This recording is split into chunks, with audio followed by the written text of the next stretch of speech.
are the council chambers where we met with the mayor inside at the council chambers here, which is inside the walls of the 13th century old part of the city. We were very warmly greeted, and it's been a very nice exchange between both the Fremantle Council and the councillor here in Korcula in Croatia.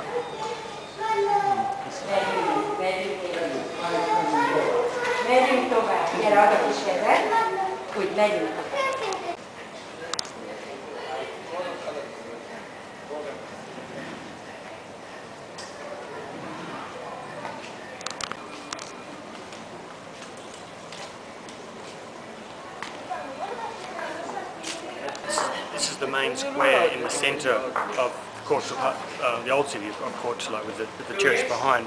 It's a fascinating design in the old city. It's basically like a fishbone. We've got the spine, 250 metres long, running down through the main square here and out to the ocean. And then on each side you have a series of smaller streets which make the smaller bones off each side.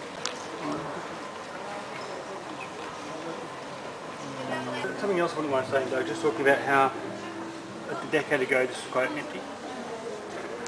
On one side they're curved to stop the wind penetrating too much, and then on the other side where they get the sea breeze, they're open to encourage the breeze to come through and cool the city in the summertime. Really great environmental design from the 13th and 14th century. When we met with the council, one of the interesting facets was that about a decade ago the centre of Korcula, the old part of the city, wasn't well used and certainly didn't have a lot of activity in it. The council, through offering rate incentives and other kinds of financial incentives, have really activated the old city, got the old, what were once derelict buildings reused, and really seeing this now as the core of the city and its vibrancy, which is a really interesting model, one that I think has lessons for Fremantle.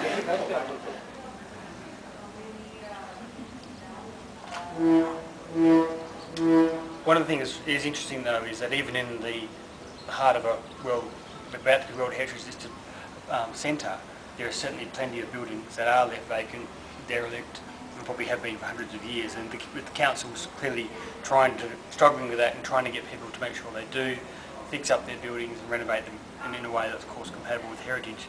Again, seeing that the challenges we have in Fremantle aren't unique, and in many ways play themselves out in the same way here in a much older part of a place like Korcula.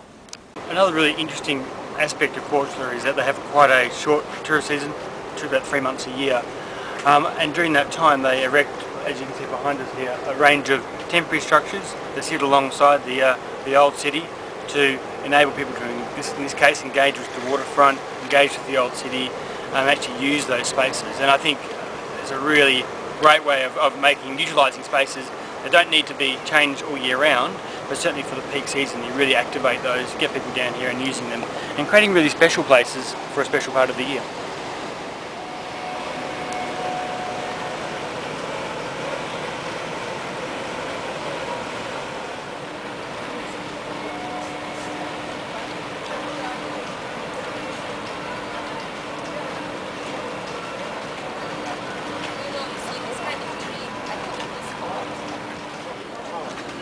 So behind us is one of the turrets from the 13th or 14th century when the city was entirely walled.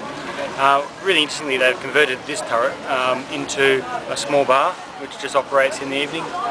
So again, we can get a view out across the Adriatic, activating heritage places in a way that I guess in Fremantle I think we haven't done in the past, and I think it's certainly something for us to look at about how we can actually bring those places alive and into the modern day.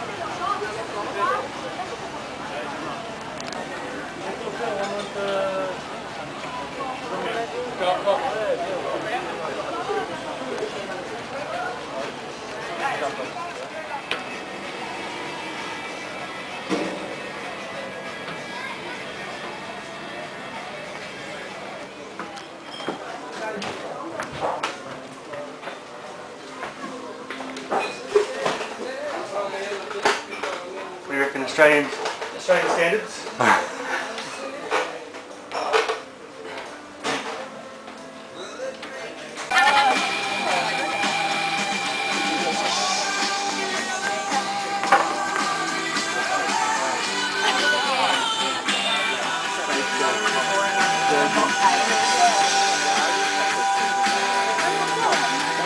What an amazing space. It's hard to imagine a 14th century turret being used in such a way. I think it's just absolutely extraordinary, and again it gets people to see the whole sense of the city from a great spot.